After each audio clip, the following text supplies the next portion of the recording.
UFC 49 pre-show right here on the Three-Piece Combo MMA Show, brought to you by the 5 Reasons Sports Network.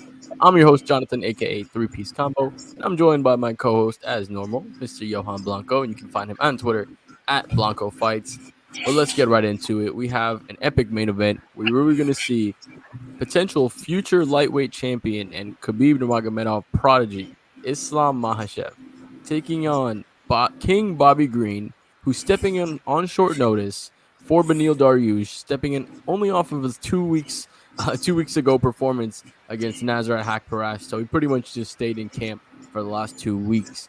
Now, the rest of the card is a pretty fun card as well, and we're gonna get you covered on all of it the entire card. So what we're gonna do, we're gonna break down a little bit in depth between both of the fighters on every single fight, and then at the end of it, we'll give you a pick for every one of the fights. So it's a pretty interesting card. Like I said, Islam Makhachev kicking it off right at the top with Bobby Green. In the co-main event, we got Misha Serkinov taking on Wellington Turman. Pretty interesting matchup there.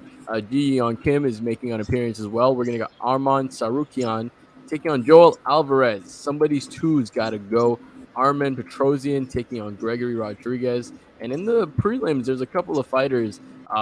Ignacio Bahamondes coming off of a beautiful spinning wheel kick against Roosevelt Roberts. And not only that, his performance on Dana White's Contender Series was something to just behold. And I want to give a shout out to Terrence McKinney, one of the coolest guys out on the MMA community. He replies to me on Twitter all the time. He's a very down-to-earth guy, and he doesn't have to do that. So I do appreciate that. I want to give a shout out to Terrence McKinney. Probably going to get a knockout win over Faraz Zia. So let's get right into the top of the card. Like I said, it started off with Islam Makhachev taking on Bobby Green. Now, this was a matchup that was supposed to be Islam versus Beneil Dariush in a top 5 ranked contender, but Bobby Green is stepping up his first main event in his UFC career after a long time in the UFC, and he's taking on a very big threat in Islam Makhachev. So let's break it down. Let's get right into it. Johan, you broke down the tape for Bobby Green. What did you see for him as far as strengths, weaknesses coming into this fight? Well, King Bobby Green is a household name, man. I mean, 2 weeks ago, he put on arguably his best performance to date. One thing about him, this is a 160-pound catch weight, which, I mean, helps him in terms of not cutting too much, obviously, because he came off a fight 2 weeks ago. So recutting would probably be detrimental to him in this fight. But one thing about Bobby Green is that he's fearless, man. He's afraid of no man. That includes Islam Makhachev, who's the boogeyman at 155 currently, and who no one really wants to fight. And, the fact that Bobby Green stepped in 2 week notice shows a lot about, how he feels about this fight. And honestly, what's crazy? I was wrong. We were talking about him main eventing a fight night. Well, he's now doing it. So 2 weeks after, he's doing it. So, but one thing about Bobby Green that people are not realizing is that he has the striking advantage in this matchup. He's really slick in boxing. I mean, his boxing is so up to par with some of the top in the lightweight division, though his overall game is not so very well so. But even with that, if he's able to, kind of push forward fearlessly, and he's able to establish some sort of ground on the feet, able to defend any takedowns, if he's able to just pick his shots, establish that jab quickly. If he's able to establish that jab and have Islam on his back foot, it'll increase his chances of defending those takedowns. And I really think that his key to win, Bobby Green's key to win in this short notice fight, is to just this is the opposite of what most people should do, but it's to push the pace, press forward. Because if you have Islam shooting off his back foot, there's very little momentum and very little power coming off that back foot when you're going backwards. And it's easier for Bobby Green to anticipate those single legs or those double legs, or even if he's trying to go for a sweep, he can anticipate that. And not only that, he can counterpunch and counter strike with that. And I think that, he has the advantage striking, but the problem is that Islam Makhachev is the best wrestler at 155.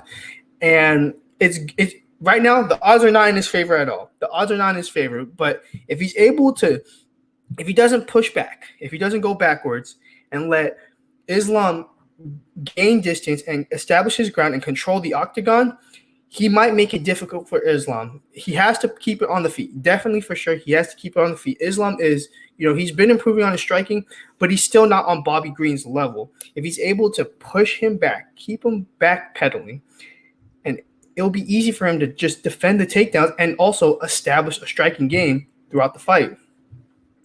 Yeah, I think one thing about Bobby Green that makes him a little unique versus Islam at this matchup is Bobby carries his hands pretty low, right? He's a pretty relaxed fighter. So when it comes to stuffing those takedowns and already having your hands in position, ready to kind of, push that head downwards to sprawl those hips, he's in a pretty good position. But like you said, Islam's a pretty tough matchup. We saw in his last fight against Dan Hooker, the way he set up his takedown so beautifully. It was just a right hook into the double leg takedown. And that's what he does. He's really good at mixing up the striking and getting into his wrestling. What he does is he makes his opponents just overextend just a little bit. And once he does, then he's going to go ahead and take you down. But to your point, he has improved in the striking. When he throws his kicks, he throws his kicks on all three levels. He throws a good amount of feints as well. And what he does is he does a really good job of cutting off the cage. So his lateral movement, he's not chasing his opponent the entire time. He does a good job of cornering his opponent, getting him backed up against the cage. And once they're backed up against the cage, it's strike, shoot. He gets down. And honestly, once he latches hold of you, it's pretty tough to kind of let him go. He's really good at grabbing the wrist. Wrist control for him is super, super key. And his transitions are amazing. I mean, we've seen in his last couple fights against Dan Hooker, the Kimura, against Thiago Moises, the choke, against Armand Sarukin, one of the fights that I broke down. And we will see Armand. We'll talk about a little bit Armand a little bit more. Armand was one of the guys that was able to counter wrestle just a little bit more and actually have a little bit of success against Islam Makhachev. So that's going to be an interesting matchup. I think that we might be seeing in the future, depending on how Armand performs in this fight. But back to Islam, his wrestling is just superb, and he does a good job, like you said, of just striking well. His kicks, I think, are very underrated. I think he throws a good volume of kicks, and his left high kick from his southpaw stance is very, very good. It's very sneaky, and he has a very sneaky right hook as well. So I don't think Islam is going to be completely outmatched on the feet, just because he has the threat of the wrestling game as well. So let's get into some of the predictions here, man. Talk to me about how you think this fight plays out and give me a pick for who you think wins. Yeah, man, as much as I want to root for Bobby Green, it's Islam Makhachev's time. I mean, he's in his prime. He has all the momentum in the world. And again, I said it already, he has the best wrestling in the 155-pound division. And it's something that, you can't train a whole training camp for, let alone 2-week, a short notice fight. He's able to just understand weight distribution for any fighter, understand where fighters are putting most of their weight on the ground, whether it's the hips, whether it's their torso, whether it's, their legs.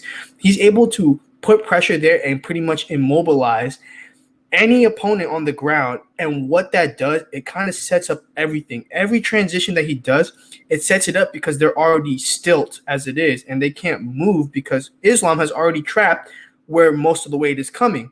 And I think this is going to be the same thing here. Once he's able to read Bobby Green striking and all kind of his tendencies on the feet, he'll kind of try to exploit it, and he'll kind of make Bobby Green, throw something, and Bobby Green won't really know that it's a trap.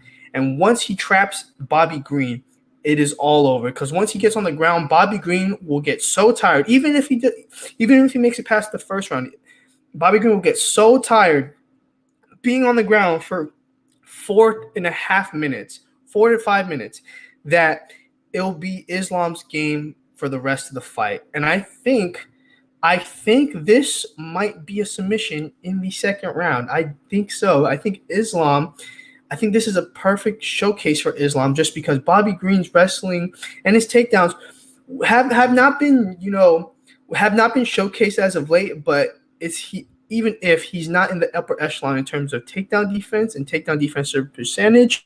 And I think that, when you have Khabib Nurmagomedov in your corner and as your main training partner, there's nobody that you cannot take down. Yeah, when you have somebody teaching you like that, I mean, I'm pretty sure he's still undefeated as a head coach. Khabib is doing a phenomenal job taking over the role of Abdul Manap.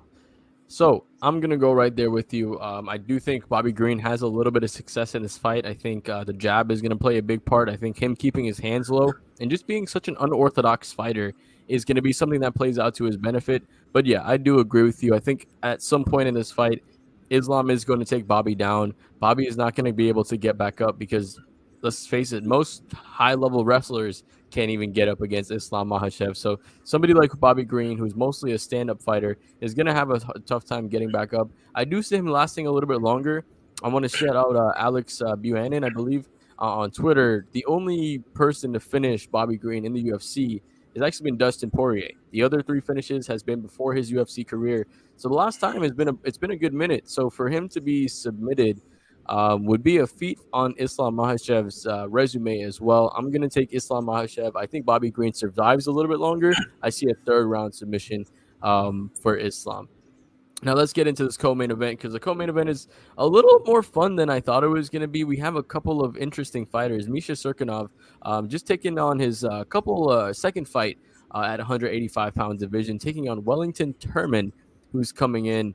Pretty interesting fight. Hasn't had the best success in the UFC, but does have the skills to be a dangerous fighter here as well. So you broke down Bobby Green, so I'm going to go ahead and I'm going to start with Misha. Now, Misha is one of those fighters. Like I said, he started his career at 205, but he said he wanted to step down. He said he wanted to be the bigger fighter. And we saw in his last fight against Jocko, he was the bigger fighter, but he was a little bit slower. Like everything for him seemed like he was in slow motion. Every time he was shooting, it just seemed like his telegraph was very, obvious, and he was just showing his shots as well.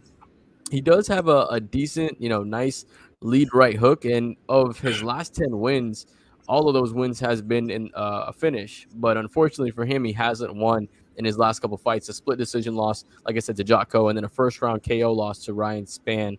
But he does have the skills to be a good fighter, right? He does a decent job when he's able to properly mix in his wrestling with his striking. He loves to throw a couple of shots, and then once his opponents counter and overextend a little bit, he'll shoot for the hips. He'll try to take you down. And once he's on the ground, his transition game is actually pretty solid for a big man. Like, he does a pretty good job getting from half guard, to full guard. I mean, we saw against Jimmy Crute, he was even able to get him into a crucifix and finish him off with a Peruvian neck tie, which is, something you don't typically see in the UFC. But this is before we get into predictions, Wellington Turman's a pretty good grappler himself, so it's going to be interesting how this one rolls out. But yeah, Misha, like I said, Misha Cirkunov, all the tools to be a good all-around fighter, but it just doesn't seem like the speed is there just yet at this 185-pound division. Johan, break down what you saw for me for Wellington Turman.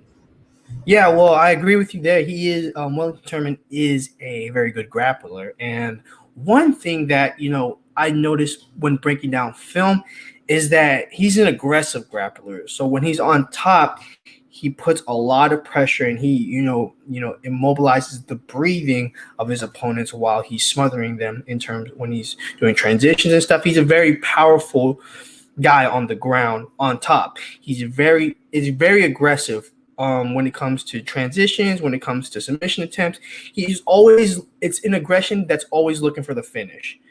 And going for the bottom, his bottom game, when he's on the bottom in guard, it needs a little bit of improvement because he doesn't show as much aggression as he does when he's on top. But at the same time, he's very smooth with the rear naked choke. One of the more impressive performances I saw was against Marcel Alexandre Jr., back in Brazil, because Marcel Alexandre is a Tough Brazil alumni.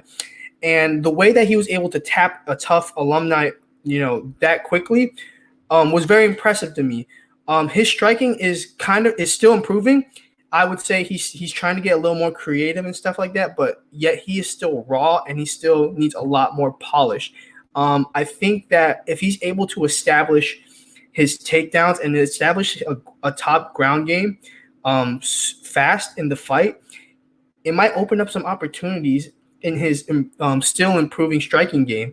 He has that very aggressive style that a lot of Brazilians have, kind of like Vanderlei Silva, where they throw like just aggressive hooks and stuff like that, and a lot of uppercuts. He has a very similar style, kind of like a guy that fought last week, Nicholas Moda, who has a very aggressive style too. He has something very similar to that. His key to victory, because I don't know if Misha Serkinov, I think Misha Serkinov's deteriorating speed is because he's cutting too much weight. I really think that's what it is, and I think that he's just depleted. If he's able to take advantage of that, start off strong, shoot for the takedown right away, and really test his reaction time, I think that he could be successful in this matchup. Because already, I mean, if you're losing to Krzysztof Jotko, you're having trouble at 185 already if you're losing to him. And I think that, if he's able to just establish his grappling right away, it might open up a potential TKO stoppage for Wellington Thurman. But overall, he grappling definitely his game, but he still has an improving striking game. Yeah, I completely agree with you there. It's just a very interesting matchup. As far as the keys for Misha, I think he's going to have to move his head a little bit more. I feel like he's very flat-footed. He tends to eat a lot of shots. I mean, we saw against Span, the hook that caught him and put him down. He just wasn't really moving his head, right? He needs to stop plopping around so much. I think his lateral movement needs to improve. We saw in the Jotko fight, Jotko was on the back foot most of the time, but he was really the one controlling the range because he was able to make Misha chase him. So Misha needs to do a better job moving laterally, cutting off the cage, putting Wellington in a tough spot, kind of in a cornered position. Like you said, the Brazilian Jiu-Jitsu guys are great, but in MMA, when you're on your back and you have punches coming at you and you have guys trying to pass and do stuff like that, it's not the same thing as being a black belt in Brazilian Jiu-Jitsu, like we saw in Rodolfo Vieira's fight, right? It isn't always not the end-all, be-all. So you made the predictions for the main event. I'll start off with the predictions for this one. I think Wellington Thurman gets it done. You know what I mean? I do think Misha has a great chance of winning this fight. But I'm not liking what I'm seeing from him recently. I feel like you said, the weight cut is very tough for him. And I think Wellington, he has the tools to kind of counter what Serkinov is going to do, right? He's going to try to take him down on the ground and try to, get him finished. I think Wellington is going to have a good amount of counter to that. We might see a decision. So I am going to take Wellington Thurman. I'm going to take him by decision. Yeah, I'm going to have to agree with you there. I think that Wellington Thurman will take it. One thing he does have to avoid is he has to have kind of a high guard and really, avoid the overhand right from Misha Serkinov, because before his win against Sam Alvey, he was knocked out twice. And we have to see head movement from him as well, because you don't want to, you've already been stopped twice in the UFC, you don't want to make it a third time. But I think that I think he'll be able to take advantage of how depleted Misha Serkinov is right now, because he is going into his second fight at 185. His first fight was not very successful, and he did not look really good. He looked really sluggish. I don't think he will make vast improvements on that in his second fight. If he's able to take advantage of the physical attributes of Misha Serkinov, Wellington Thurman gets it done by decision. Okay, nice. So we ended up both going with the same one here. Let's move on to the next fight. We have Ji Yeon Kim taking on Priscilla Casuara. Now, Priscilla, both of these fighters aren't necessarily the best 125-pounders, but it's not a very thick division. It's pretty thin, and with winning 3 or 4 in a row, you can put yourself right in contention. So let's get right to it, man. What do you see from Priscilla Casuara? Yeah, man, this girl is nasty on the feet. I mean, I wouldn't say nasty, but her strength is on the feet. I would say that. One thing she does very well when she's very confident and she's composed is that she's able to cut angles really fast. We saw it against Shayna Dobson, where she was just cutting the angles and Shayna was kind of frantically, trying to move around the cage, because Priscilla Casuara was just pressing her on the cage and Shayna was just trying to move. But then Priscilla would just cut that angle, and then she would move again and she would cut the other angle, and then it would cause Shayna to go for a takedown, but Priscilla would already anticipate it because that was the trap that she was already planning. One of the things that she has to do is just stay aggressive. She's very stiff as a striker. I think that if she's able to loosen up and kind of, pick her shots, similar to Bobby Green, she'll have very good success against Ji Yeon Kim. I think her key to the fight is just kind of be aggressive and kind of kind of loosen up because she's very stiff, and her stiffness kind of makes her susceptible to getting caught significantly. She has, whenever she's been stiff, it gets her very tense, and you've seen it against like Jillian Robinson. Jillian Robinson, exposed how stiff and she was, and she was able to take her down like easily. Valentina Shevchenko exposed her. I mean, granted, Valentina Shevchenko is Valentina Shevchenko, but it's the same thing. She was not able to move her head a lot, and she was able to just be too stiff on the feet. If she's able to just cut angles, improve on her head movement, and loosen up on the feet, I think she could get it done. And that's her key to to win, is just to kind of be loose. I can see that for sure. And to be honest with you, I think this is one of those fights where we can just see two women kind of taking pictures, you know what I mean, and being a little too patient in this fight, because we saw similar things from Ji Yeon Kim in a fight against Grasso. I mean, she was very, very patient. She was making Alexa lead the dance, and Alexa was having the speed advantage and being very diverse. And every time she was just waiting for Alexa to throw something for her to throw her counter striking. She does like counter striking with the left hook, so flip the jab and throw the right hand over the top, but she does it in a way that she's always a little bit behind. It doesn't seem to always hit the target. It seems like her opponents can move out the way. Granted, Alexa Grasso is one of the best boxers in that 125-pound division, but she just has a tough time kind of mixing it up. We saw in that fight as well that most of her strikes that she throws were to the head. She doesn't do a very good job diversifying her strikes. So as it comes to her keys to this fight, I think she's going to need to be a little more aggressive. She comes out very patient, waiting for her opponent to make the first strike. She's going to have to be the one leading the dance. She's going to have to set up her counter striking by actually forcing her opponent to throw something. If she's just waiting for her opponent to throw, they're going to throw and get out of range fast enough before she can counter. So I think that's going to be one of the bigger things, is making sure that she stays aggressive.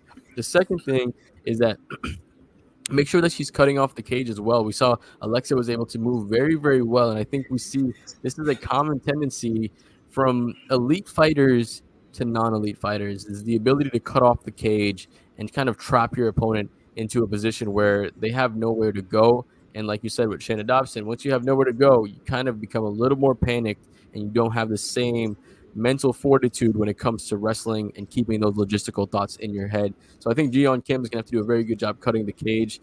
Let's get right into predictions, man, with this one. How do you think this one plays out? It's kind of tough because they have very little momentum going into this fight, both of them.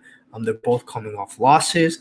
I will go with the person that I studied, and I'll go with Priscilla Casuara. I think she has the advantage on the feet. I think that's where the fight ends. I think that's where the fight finishes.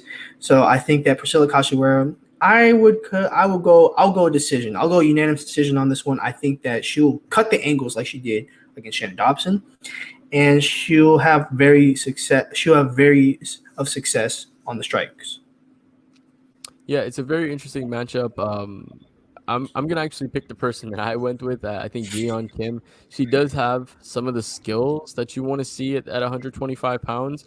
She kind of has that Muay Thai, base coming out of South Korea, but she still has a little way to go, right? We can't forget at some point she was a ranked fighter, though. She was still, at the bottom of that division. She was making some noise down there, and she does have some of the skills. I'm gonna take Ji Yeon Kim. I think she takes it by decision. Let's get into this next fight, man, because this one is actually one of the ones that I'm really looking forward to. We're seeing Armin Sarukion taking on Joelle El Phenomino Alvarez. And some of these two has got to go. 17-2 for Armin Sarukion and 19-2 for Joelle Alvarez. Talk to me about what you saw from Joelle Alvarez. Man, this one should be the co-main event, honestly. I mean, both on a 4-fight winning streak. This deserves to be the co-main event. I'm surprised it's not. But Joelle Alvarez is a tall guy. That dude is lanky, especially for 155. He is a lanky dude. One thing about him that, impresses me is obviously his ground game is really nasty. I mean, I believe he has about 16 submissions. That is insane. 16 out of his 19 wins are by submission. And it's not like just he has like a go-to choke. He can go off He can go off the back with a triangle. He can go on your back with a rear naked choke. He can go with a guillotine, go with the Braybo choke. He has it all. And the thing is, he's just so creative. One thing that helps with that is that he is also a very creative striker. He loves to throw elbows. He loves to throw spinning kicks. The dude is exciting, and he's an entertaining fighter. That being said, Armin Sarukian is a beast. Ever since he lost to Islam Makhachev, that man has been on a tear. Everyone has put him in their top prospects list. And it's like Joel Alvarez has a big task ahead. My keys for Joel Alvarez to win this fight is to establish the jab early. You don't want to get taken down, and you don't want him to close distance to get taken down. Establish the jab because he's going to have the reach advantage for sure. He's going to have the reach advantage. Establish the jab because once you're able to establish the jab and he kind of tries to take you down from a distance, it's easier to sprawl and it's easier to take the back or just to kind of take position on the ground. Because one thing you want is to take Armin on his back. And once you take him on his back, it'll be easier for you to transition and to sweep, kind of go for submission attempts. It's just he has to be able to establish the jab so that way everything opens up for his game because he has a great grappling game. I don't know about his wrestling against Armin, but his grappling game, if he's on his back, I don't think he'll panic, and I don't think it will be too much of a problem because I think he has a really good rubber guard as well. I mean, we saw it with his whenever he goes for a triangle, he's very flexible and stuff like that. But the key, the jab, man, you have the reach advantage. Establish that real quick so that way if he does go for a takedown, you're able to establish distance. You can sprawl and have your way on the ground. Yeah, I think, like you said, this is one of the more interesting matchups. This really should be the co-main event because both of these fighters could be in the top 10, top 15 in the next couple of years. They're both extremely skilled on the feet and on the ground. But going to Armand, man, like you said, in that fight against Islam, that was kind of his coming out party because he was coming in. Nobody really knew who he was. And, he made a name for himself. He was the first guy to take down Islam Makhachev. He was able to scramble out for most every one of the takedowns, and that's very impressive for you to get up from 4 or 5 takedown attempts from Islam. That's very, very impressive, and it's very, very taxing. But we saw that he was able to take him down as well. He was able to kind of sling his weight on top, and that's what I think is very going to be one of the keys for him. I think, we talked about the wrestling versus the jiu-jitsu. He's going to have to make sure that he's the person on top because we do know that he has the ability to get back up from the bottom. He's not a person that will accept that bottom position. You'll see a lot of fighters just kind of lay flat on their back and accept that position. Armand's not one of those guys. He's going to get his feet, on your hips. Like you said, that butterfly guard he does is really good. He kind of does a good job kicking you off. And as he kicks you off, he turns and he does a good job of making sure he protects all aspects and all bounds, making sure he doesn't get caught in like a front headlock or a guillotine, and making sure that he doesn't get kneed on the way up as well. So Armand does a very, very good job defensively. When it comes to his strikes, he's a very diverse striker. Like, this guy is one of those new breed MMA athletes that's just extremely physical and good all over. I mean, this is a guy that used to play hockey and had to choose between playing hockey professionally and fighting in an MMA cage, and he chose the latter, and I think that was the best choice for him. But when I think as far as his keys to the fight, I think he's going to have to establish his kicks early. Joel Alvarez is going to want to close that distance, but I feel like when it comes to the full MMA, like kickboxing part of it, I think that Armand has a little bit of an advantage there. I think he does a better job mixing his strikes and his wrestling together and using that to kind of get you down. And even if he doesn't get you down, what he does a good job of is just wearing on you. He'll latch a hold of you and he'll throw knees to the thighs. He'll hold you up against the fence. And we see that he doesn't mind winning a decision, right? Of those last 4 fights, or of those last 4 wins, he was able to get the first round knockout against Giagos. But before that, 3 straight unanimous decisions, one where he got 10 takedowns against Matt the Steamroller Pravola. So he doesn't mind just kind of getting on top of you and wearing on you. And I'll kick off with this one with predictions. I think Joel Alvarez is a very good threat to Armand. I think this is a fight where, like I said, we can see this fight a couple years down the road. Not to say they're on the same level, but the same way that we saw Dustin Poirier against Max Holloway, right? we might see that again now. We might see this in the future. And we could see something like these guys both being highly ranked.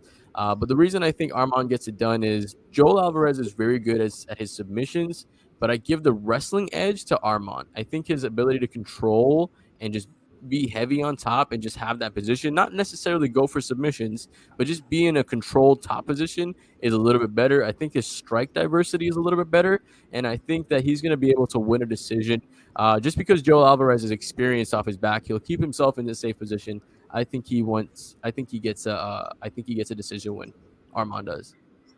Yeah, it's tough because you don't want someone's momentum to get halted, but that's what's going to happen in this fight.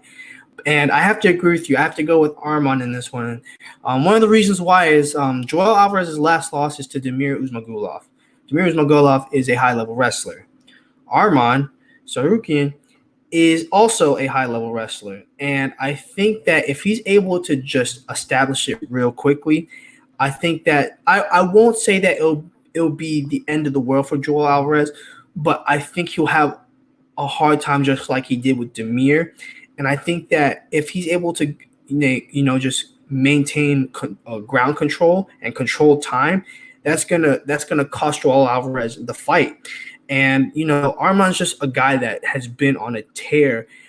He's one of those guys who's lost to someone he's one of the rare feats where he's lost to a guy that was touted as the next top prospect, and he was able to get better off of it. You usually see that in boxing, but he's been able to do that, and I don't see him halting his momentum right now. If he does, then there's going to be whoever wins this one their stock's just going to go up, and I don't think the person that loses their stock's not going to drop, but it's just tough because you don't want to see either of these guys lose. But I definitely think Armand's going to win this one. I think he's been climbing up the ranks, man. And I think that this will be if he wins this would be a very impressive win.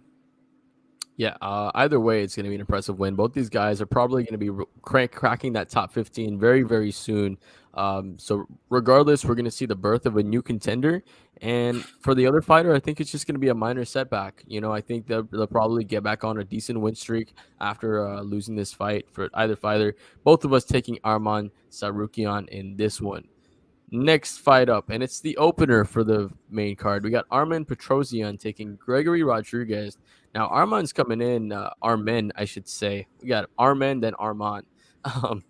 Armin is one of those fighters that's coming off of the Dana White's Contender Series. He was able to get a first-round knockout with that nice, beautiful kick, and his striking is very, very good. I mean, this was a guy that was champion in his previous promotion before coming to the UFC at only 5-6 fights in. So he has the skills to be there. What he loves doing is he likes getting in really close and actually closing that distance and closing, which is like 3-4 strikes, just really in close in a very fast combination. He's not necessarily known for taking you down, but he's when it comes to knocking you out, all of his 6 wins have come by knockout. So this is a knockout artist. Now let's get to the other side of the coin. Talk to me about what you saw from Gregory Rodriguez. Yeah, listen, Armand is a guy that's dangerous on the feet. I mean, he has 100% finishing rate, but at the same time, Gregory Rodriguez, although he only has 5 finishes, the man has heavy hands. His 5 knockouts have been literal knockouts. I mean, there was one fight I watched against Josh Friend where he counterpunched him and hit him with a right hook so hard that the man went flat, boarded. The dude is nasty. The dude has heavy hands. And one thing that he does with his power that's very interesting that could be to his favor is that he likes to bait. He likes to bait his opponents. He loves for them to be aggressive and to kind of, he actually likes being on the back foot because he's able to counterpunch. He's able to land one of his haymakers, and if one of them lands, it's over with.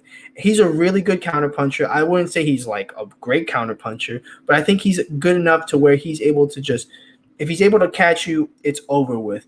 Not only that, but one thing he does have an advantage over Armin is that he has a pretty solid ground game. I mean, against Tanner Saraceno, who Tanner Saraceno, if you don't know, he was on one of the WWE Tough Enough series, which is not saying much, but I mean, he was able to take him down a whole bunch of times, and he was able to stuff all of Tanner's takedowns.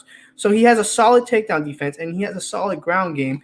And not only that, but he has 4 wins by submission. So in total, he has 9 finishes, 5 by knockout, and 4 by submission. He has heavy hands, and if he's able to kind of take him down and kind of halt, the striking game of Armin, it could be an interesting matchup. It could be something that might be a hole in Armin's game. But my key to the fight is simple. We're not going to go with the ground. We're just going to say, rock 'em, sock 'em, man. These guys are two finishers. Gregory has the power. Armin has the finishing ability. I just want to see an exciting fight in the opener. That's really what it is. It's not even the key to the fight. It's what I want the fight to be. It's literally like when I saw I'm not gonna lie to you, Gregory Rodriguez, his highlight film was the one I was least expecting and least wanting to look at. After watching it, his was the one that was the most memorable to me.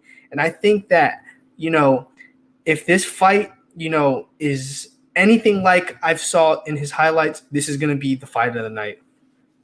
Yeah, this can absolutely be the fight of the night. There's a couple fights that can end up being fight of nights. Like I said, the Ignacio Bahamondes fight, that could be a very good fight. The Terrence McKinney-Farasiam fight could be a very good fight.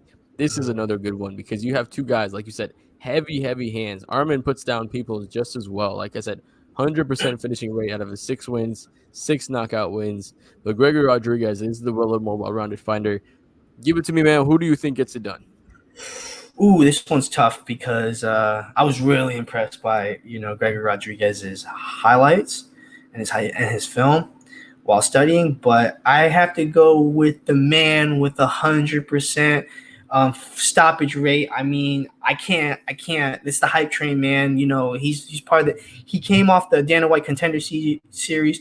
Usually, when they first come up, they're shot to the moon. They shoot him to the moon. And they usually burn fast, but, this is his very first fight, and I don't think they're going to give him a fight that is too hard, I would say. And I think that, he might have some struggle in the ground game, but if he's able just to stop the takedowns or be aggressive first, I think he'll be able to get the stoppage. Yeah, that's an interesting take on it because I do think Gregory Rodriguez is going to use some of that ground game, right? We saw in his last 2 fights, 2 takedowns and then 3 takedowns respectively in each of those fights. So I can see him using that ground game or even just closing the distance.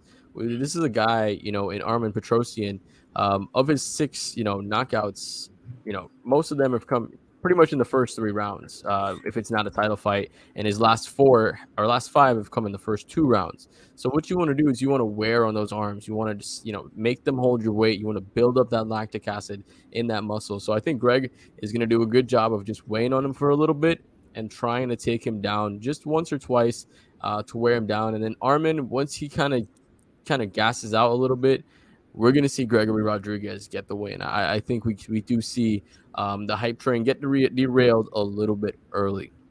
Any final thoughts on this card before we close out today's show? Yeah, obviously we wanted Beneil Dariush versus Islam Makhachev. That was the original fight night, and that would have been one that MMA fans would have loved to see. But seeing Bobby Green get that nod and get that main event that he so utterly deserves is something that I'm okay with. I'm okay with this replacement. And I'm still excited for this fight night because not only do we get that main event, we also get Armin Sarukian, who is a top prospect and is someone that we can see eventually by the end of the year be in the top 5 potentially. I think that might be a hot take, but you can see him be in the top 5 by the end of 2022. And like I said, I've said it before, people have to watch these fight nights because usually the future of this company, the future of the sport is in these cards, especially in this main card. You might not know these names right now, but guys like Sarukian, guys like Armand, guys like Gregory Rodriguez, guys like Joelle Alvarez, guys like Wellington Thurman, these guys Terrence McKinney. Terrence McKinney, all these guys will eventually be household names 2 or 3 years time. So I'm still, although it's not the main event we were scheduled for, I'm still excited for this fight night. Yeah, I think this is a very, very underrated fight night. I think there's a lot of good fighters on this card. I mean, even Rafiz Brahimaj. This is a guy, I mean, I don't remember the injury with his ear. He was willing to go through that, and his ear was busted up. Now, before we close out the show, we like to do a little bit of a fun thing. We like to keep it fun. So let's get into the Topology votes, and let's just see how the predictions are looking. So, main event, Bobby Green versus Islam Makhachev. I'm going to say it's 90% Islam, 10% Bobby. What are you thinking? I was going to say the exact same thing. It's 90-10. It has to be. Right. Yeah, 87-13. Pretty close. That's pretty right. And that's 1,000 votes. Everybody who's picking Bobby Green is saying by knockout. And then 76 of the people that are picking Islam are saying by submission. So that's an interesting take there. But honestly, I think that's probably what ends up happening. That's the most likely scenario for both guys. What's up? That's the most likely scenario for both guys. Right. It would have to be like a Hail Mary knockout for Bobby Green. Right. And the sub is just kind of what happens from there. Misha Serkinov, Wellington Turman. I'm going to say 60% Misha, 40% Wellington. Yeah, where are you at? I'm going to go 55-45 for Misha Serkinov. Ooh. What the fuck? That's a little more disparaged than I expected. I definitely think it's just because Misha Serkinov is the more notable name. Right. It has to be. There's no way 81% are like, oh yeah, this is for sure a dub for Misha. There's no way. No, pretty big sample size too, almost 950 votes, but only 20% going Turman. Most people saying that Serkinov gets it done by decision. So that's that must be like 900 of his cousins or something, bro. There's no way. His Canadians and his people out there from wherever he's staying. What do you think versus Priscilla Casuara, Ji Young Kim? This is kind of hard. I mean, this is the battle of no momentum. Holy, 0-0. I'll go. Oh my gosh, this one's hard. I'll go 55-45 Ji Young Kim. I'll go 63-37 Ji Young Kim. Oh, I was close. Wow, you were closer. Holy shit, that's close. Most people going by decision, but 2-1 pretty much. I would assume that's what I think. I think the fight's going to decision. Yeah, Armond versus Joelle. This one's interesting. You know what I think is going to be? I think it's going to be 88 to what's 88 minus 100? 12? 88 to 12. I'm going to go 88 to 12. I'll take 76-24. Let's see. That's interesting. Oh, wow. They have Alvarez by stoppage? By knockout? That's a very interesting take. Interesting. I mean, Armand's not somebody who's really been knocked out before, so. Right. So that's interesting. Actually, he has been knocked out, but it wasn't in the UFC. It was early, right. like one of I would think it'd be more of the submission that they would pick. Right. He has, like, how many said? 17? 16. 16 of his 19 wins. No sense. Opener, Gregory Rodriguez, Armin Petrosian. Who do you think gets it done? Ooh. I'm going to go 53-47 Armin. I'm going to go 60-40 Gregory. He is a slight favorite too. Yeah. That's a pretty big disparity. That is pretty big. That's a pretty big. I mean, granted, I think that's going to be a knockout. I do. I said it might be the fight of the night, and I'm glad that everyone thinks, a majority of people think, if either of them win, it's going to be by knockout. Yeah, somebody's getting hurt. Oh yeah, 100%.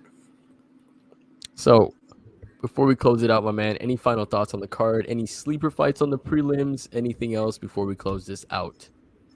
Yeah, man. Obviously, shout out Terrence McKinney.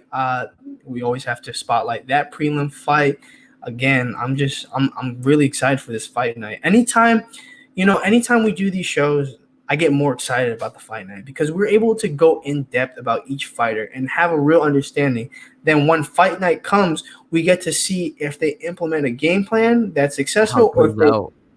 or see how it plays out and what they do to actually be successful or unsuccessful in that case. But one person I do want to watch out for is Zhu Rong. I mean, another Chinese prospect. He has a very tough fight against Ignacio coming up, but that's a fight. It's headlining the prelims. That's a fight that we should watch out for as well. But overall, man, again, I'll always say it with these fight nights, we're looking at the future. And that's one thing that, I'll always love about being a fight night fan is that we either get to watch primetime fights or we get to watch the future. There we go. I think we're good now. It's always good to know who's going to be that next star before it actually happens. It's good to see how their journey is going to go as you're all watching us on this journey to building this as one of the best betting pick shows on the interweb community. So I want to thank everybody for watching. I want to thank my boy Johan for joining me as well. If you have not already, make sure you subscribe to the 5 Reasons Sports Network. If you like the video, please hit the like button. It's free. And if you didn't, type in the comments what you didn't like about the video, so that way we can make the next video better for you. So as again, thanks for checking out the UFC Vegas 49 prediction show on the Three Piece Combo MMA Show, brought to you by the 5 Reasons Sports Network. From your host Jonathan, my boy Johan,